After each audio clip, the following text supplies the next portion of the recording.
My people, matter no dey gree finish for inside the palace so because wetin dey happen right now na survivor of the fittest. But right now we come be as if Olori Naomi don get all the backing for this life and she just dey push dey go, she dey push dey go. Don make we take see how this whole matter go play out.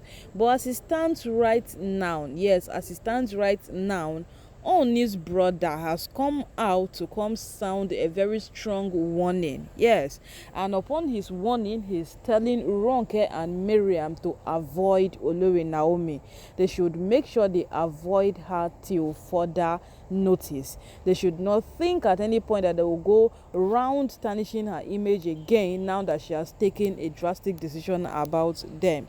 So according to him, he's not too happy with Ronke storming Lagos, Miriam going to Akure. He's not too happy about all they are doing. So he's calling them out to stay away.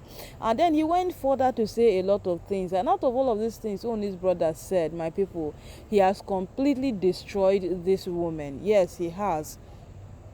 Now, why do I say that he has destroyed these women? Because the words he used on them are not even what, God, if only these women lived right, Ooni's brother would have not said any of those things to them because he respects Ooni. Yes, he respects Ooni. So if he's respecting his brother, then he would not disrespect his wives.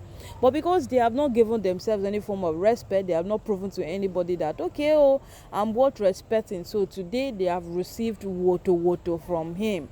So what did he come out to say? He said that it is quite a pity that his brother married unfortunately. My people, his brother married unfortunately. He will not blame his brother because they say love is blind.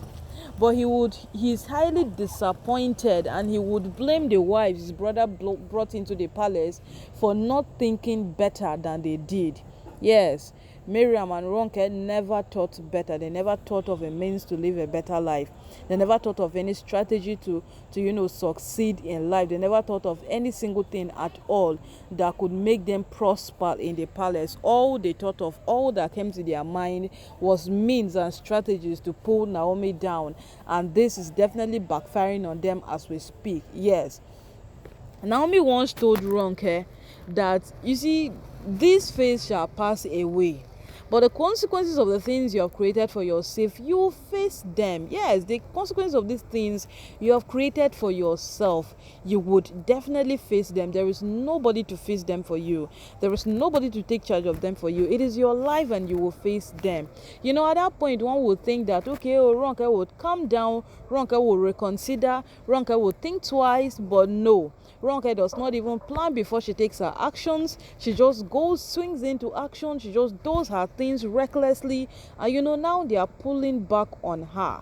More people waiting we hear allegedly, they won't even provoke Ooni pass. Now the fact say Miriam they find Olori Naomi. Why? Because Kabiyesi has sent her out of the palace by her signing petition to never return, and at the same time Ooni has gone ahead to cut ties with her traditionally, and only this fact it has made her go crazy.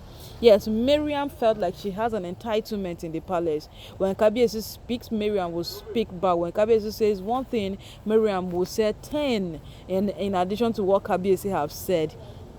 And with all of these things put together, you begin to wonder that wetin Kabiyesi have in common with this woman where they cause these things. So it came a point that Ooni's brother even asked that what is giving Miriam the audacity in the palace. Kabiyesi did not answer that question. And Ooni's father also came to ask that wait, what right does Miriam have in the palace that is giving her this kind of leverage? But Ooni said nothing about it. And then fast forward it come today, Ooni has proven to us that he chose not to say anything about Miriam. Despite the rumor that was spreading everywhere that Ooni and Miriam has a business deal that pumps in money very well. So Ooni would not want to sabotage any of it by, calling Miriam out on anything or questioning her or doing any single thing at all that would not be pleasant to Miriam. That was what people thought. But today, Ooni has proven to us that if he chose not to talk, it is not because there is any factor hindering him from talking. It's because he has chosen not to say any single thing at all. And as it stands, Miriam is actually miserable at the moment. Yes, she is presently miserable. But what will you say, my people? What will you say about someone who have chosen to destroy her life with her own hands? Whatsoever Ooni's brother has come out to say upon this day, it is what these women have gradually built for themselves.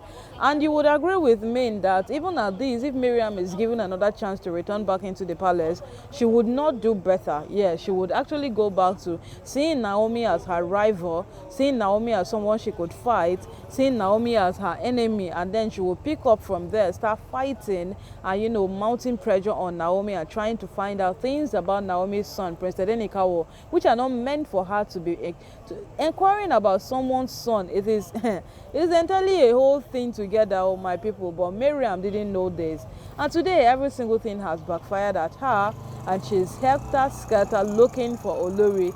Naomi, Ooni's brother, have said it all as he has come out to make sure that he destroys them with each word that cometh from his mouth. So my people, Ooni's brother went further to say one thing, that if you have been on this matter for a very long time, you would understand that yes, what he said is true. He said that wasted opportunities to change.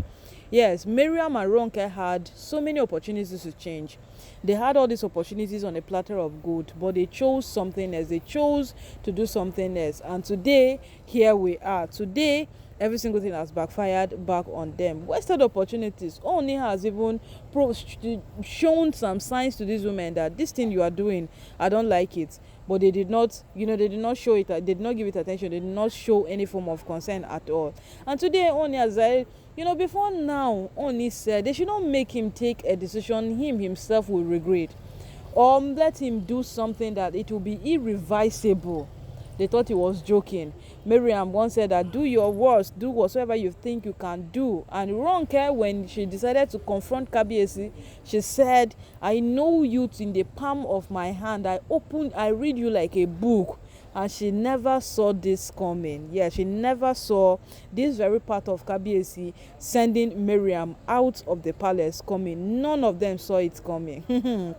My people, this one no be small thing, Yes, no be small thing, because Ooni's brother coming out to support whatsoever Ooni did and support whatsoever decision Naomi take, it is settled. Yes, it is settled. And then to a very large extent, Ooni's sisters, they don't have anything to say about this thing again. All they got to do is to what?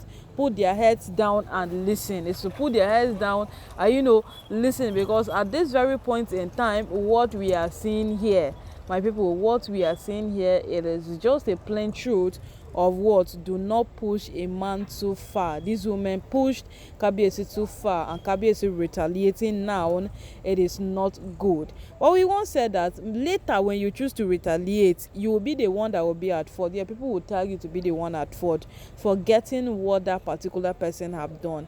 Now people will come out someday to say that, Ooni come overdo, why ain't go do me